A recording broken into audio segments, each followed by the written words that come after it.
Look, it's him. He winked. He's the chosen one. My son! I'm so proud. This is the best day of my life. My parents picked up my twin brother, Damien, and embraced him like he was some kind of treasure. They left me alone with the nurse. Of course, I don't remember the day of my birth, but later on in my life, my aunt told me that's how it happened. From the very first day, my parents decided that Damien was special and that I, Peter, was, well, rubbish. You might be wondering why. But wait, before I go on, I have a huge announcement to make. Storytime Animated is doing a massive giveaway for our awesome viewers. This week, we'll be giving away, drumroll please, an Apple laptop. If you want a chance at winning, you must be subscribed to the channel, like this video, and share this video with 3 friends. Then lastly, leave a comment below. How long have you been watching us? That's all. Check the description for more information. And now, back to the story. Well, my parents belonged to some weird kind of cult. When the leader found out that my mom was pregnant with twins, he told her that he got a vision from the heavens that one of us would change the world. That one of us was extremely special. But how will I know which one it is? The first baby to open his eyes is the one. He is a prophet, and he will be our next leader. An ordinary parent would probably be like, what the heck? But my mom and dad were totally brainwashed and believed everything they were told. This made my life a living hell. And if you want to find out how, you need to keep watching. So you can probably guess my childhood wasn't the best. I think my earliest memory is when I was 3 years old. My parents took Damien and I to the place where they worshipped, and as soon as we walked in, everyone stood up and the leader came to pick Damien up. Everyone stretched their hand out and they looked like they thought that Damien was some sort of angel on earth. He was put to sit on a nicely decorated chair in the front of the room, and my parents left me with some old people in the back. They paid absolutely no attention to me, and the leader kept telling everyone how special Damien was. Growing up, he always got the best of everything. My parents thought that he was too precious to go to school, so they had him homeschooled and hired all the best tutors in the country. I, on the other hand, went to the worst public school in the district. To make things worse, he got every single thing he asked for. Christmas and birthdays were the worst days ever. I remember one Christmas, all I asked for was a toy helicopter. On Christmas morning, I woke up and ran to the tree feeling so excited. There were tons of presents with Damien's name on them, but none for me. Nothing. Not a thing. I ran to my room crying, and no one even bothered to come to check on me. My parents just enjoyed watching Damien open his gifts. Birthdays were exactly the same. Sometimes I feel like they just forgot I existed and that they had only had one child. When I was about 8 years old, I think my parents got tired of having me around. Peter, I need you to pack up your things because we're sending you to live with your Aunt Gabertha. Who is she? I never even met her before. She's my sister. She's always wanted a kid, but she can't have any. And I figured we had an extra we're not using anyway. So you're going to stay with her from now on. To be honest, I wasn't even devastated because it wasn't like I had a relationship with my parents anyway. I was just a bit sad to be leaving my brother because we actually did like each other. We can video call, right? Yeah, we'll see each other again someday. I'm sorry Mom and Dad treat you like this. I don't know why. I just wanted to let you know I think it's unfair. And I don't really enjoy what they're doing to me. But let's just hope time flies and I can turn 18 and get out of here. By the next week, I was gone. My parents drove me to the airport, said goodbye, and that was that. When I reached the other side, my aunt was waiting with a huge sign that said, "Welcome, Peter." It's the first time in my life I ever felt welcomed anywhere. She grabbed me and gave me a big hug, then her driver took us home. So apparently Aunt Gilbertha was loaded, which explains the driver. She lived in a huge house all on her own, and I guess she was lonely for real. She showed me to my room, which was 100 times more amazing than what I had with my parents. And that night at dinner, we had a long talk. The truth is, I'm not lonely at all. But I'm aware that your parents are total lunatics. They never spoke about you and they focused only on Damien because of what their weird religious leader told them. Totally bonkers if you ask me. Well, thanks for rescuing me then, Aunt Gilbertha. Oh, please, call me Gilly. I hate that name. Okay, Gilly. I hope you have a great time here. And I did. My life totally changed. The years passed and I was a happy, comfortable teenager who went to an awesome high school. I had some pretty cool friends and a girlfriend named Christine. She was so cute and always made me feel like the happiest guy in the world. I got to explore some hobbies and talents I never knew I had, too. I'd go golfing every weekend because apparently I had a knack for that.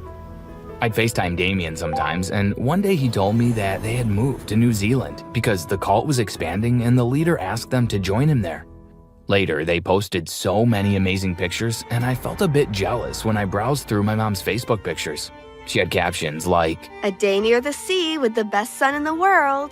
or Me and my most prized possession." it was like I didn't exist to them at all.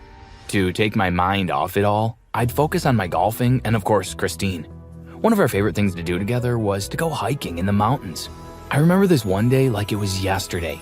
We had the most amazing day together, and we kissed on top of one of the highest peaks in our state. Then we went back down and went to my house to hang out. As soon as I opened the door, my aunt ran towards us, screaming, "Your brother has been kidnapped." "What? Where?" In New Zealand. The police can't find him, and there's no trace of him anywhere. No one knows where he's gone. Christine, I'm so sorry, but I need to speak to Peter alone. He'll call you as soon as we're done. Christine left, and I went to the living room with my aunt. Listen to me carefully, Peter. This isn't good. I know. I hope Damien is okay. I'm not just talking about Damien. Your parents have been feeding off the attention he gets from that cult of weirdos. If they don't find him, they're going to come for you. Me? Why? They'll pretend you're Damien, of course. You're identical twins. So what do we do? We've got to leave. Leave? No, what about my girlfriend, my school? My life is so awesome here. I know, honey, but we have no choice. I've already bought us a house in Alaska and I've sold this one. You can still talk to Christine online, but you can't let her know where we are. I sulked all the way up to my room. I was sad. Why did my life have to be like this? And where was Damien? I tried FaceTiming him, but there was no reply. I guessed my aunt was right. I started packing, and after that, I ran to Christine's house to hug her goodbye. Why do you have to go? It's a long story, but we'll keep in touch. I promise. I love you. I love you more. It broke my heart to let her go. The next day, I left with my aunt. She already had a driver waiting for her at the airport in Alaska. He drove for about 2 hours until we got to our new home, which was just as big as the previous one. As we walked through the foyer, my aunt hugged me and looked excited. Go upstairs and open the first room on your left. What's there? Just go and see. I did as she asked. I opened the door and gasped. There was Damien, but he was in a cage. Let me out. What's going on? Who's behind this, Peter? Is that you? My aunt walked in and started laughing. Gilly, you are crazy. What's going on? She walked over to the cage and unlocked it. Damien got out. I'm so sorry, Damien. I had to make it look like a real kidnapping. I'm sorry too, Peter, for making you move here. But think about it. I'm giving you a chance to start fresh, to continue growing together and to have a normal life. How did you even manage to get Damien kidnapped? I'm a rich woman. I have a lot of connections. Damien heaved a sigh of relief and started to look really calm, which confused me a bit because that's definitely not how I'd react to being kidnapped. Thanks, Auntie. I was really getting tired of being my parents' puppet and their ridiculous religion. I definitely don't believe in it. I'm not a prophet. I'm just an ordinary teenager and I want to live a normal life. This was a crazy idea, but maybe it's for the better. I'll be honest, the next couple of weeks were really weird. My aunt told us we'd have to disguise ourselves and change our names so that our parents wouldn't be able to find us. This is just temporary, because soon you'll be 18 and it won't matter. She kept reminding us. It wasn't difficult because my aunt had all the right connections. Then after that, she had us enrolled in the same school and life became calm again. I got to learn a lot about my brother and we were able to bond a lot. We became each other's best friend and felt a lot of regret about all the time that we missed out on together. I really wish the story could have ended here, but on the last day of school before winter vacation, Damien and I were sitting on the steps outside of our school when the cops pulled up and approached us. Are you Damien and Peter? Yes. I mean, no. I realized I had made a big mistake. Please, come with me. They took us to the station and our parents were waiting there. My aunt was next to them, handcuffed. What are you doing? Let her go. I'm sorry, but your aunt has committed a crime. Your parents are here to take you both home. The cop answered. My aunt looked devastated. To this day, I don't know how they found out about us and where we were hiding. We live with them now, but they've calmed down a lot. They don't really treat Damien like he's a fragile prince anymore. I guess they feel betrayed that he never contacted them when my aunt kidnapped him. When we're old enough to leave our parents' house, we plan to advocate for my aunt's release. We'll get her out somehow, and we'll all be together again. The airport officers watched as the woman walked towards them. It was obvious from the clothes she was wearing and the expensive purse she was carrying that she was very wealthy. Wow, just look at her. Oh, to be as rich and famous as her. Yeah, I know. I'd be happy with half her money. Shh. The woman approached the x-ray machine. One of the officers went to check her, whilst the other stared at the computer screen displaying the contents of her purse. What is that? The officer rubbed his eyes. It looked like a tiny person was inside the purse. That's ridiculous. It must be some kind of error with the machine. Okay, ma'am, you can go. Hi, I'm Abigail, and I'm that tiny person. Crazy, right?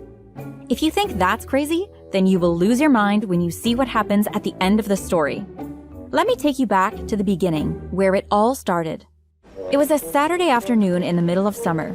I was in my local shopping mall just minding my own business when I suddenly noticed a huge crowd had gathered at the other side of the mall. Wonder what's going on over there? I walked over at the crowd to see what they were looking at. Oh my God, I don't believe it! Standing in the middle of the mall was the most beautiful woman I had ever seen. I instantly knew who she was. It was Carrie Tulip, the famous model. It was love at first sight. From that moment on, I became obsessed with Carrie. I couldn't get her out of my mind. I spent all my time Googling her, watching video after video clip of her. If I saw her face on the front cover of a magazine, I had to buy it. I just lived and breathed Carrie Tulip. It even got to the stage that my parents began to worry about me. Abigail, it's not healthy. All you do is lock yourself in your room watching that model on television or looking at photographs of her. You never spend any time with your friends. I'm fine, Mom. I don't need any friends. I've got Carrie. But that's crazy. She's never going to be there for you. She has her own life, and you will never be a part of it. I didn't care what my mom said. I knew that one day Carrie would want me in her life. I was convinced of it. I think you should talk with someone about obsession. I've made an appointment with a therapist for you. Oh, Mom, I'm fine. I don't need therapy. I think you do. Please, just go to one session. For me? I sighed. Okay, Mom, just for you. I did as Mom asked and went to talk to the therapist. He tried to persuade me to stop spending my time following Carrie on social media. Do you think that you could try and go out and see your real friends instead of fixating on this model that you're never going to meet? I wanted to say no, but I knew that if I did, then my mom would make me have more therapy. So instead, I pretended to agree with him. I guess you're right. I should really focus on my own life. I'll go out and see my friends a bit more. Good girl. It's for the best, you'll see. But I didn't do as he asked. In fact, I became even more obsessed with Carrie. I started following her manager on social media so that I could see where she would be appearing next. And that's how I found out that she was coming to a runway show in my town. I have to get a ticket for that show. There's no way I'm going to miss this opportunity. But when I saw the price of the tickets, my heart fell. There's no way I can afford that. I haven't got any money. I had never felt so sad in all of my life. It's not fair. I have to get some money from somewhere. Now, I'm ashamed to admit this to you, but in my defense, I was desperate. I needed money and I needed it quickly. So, I resorted to the only way I could think of to get the money. I stole from my friends at school and bullied kids into giving me their money. Hey you, come here. The little kid looked at me nervously.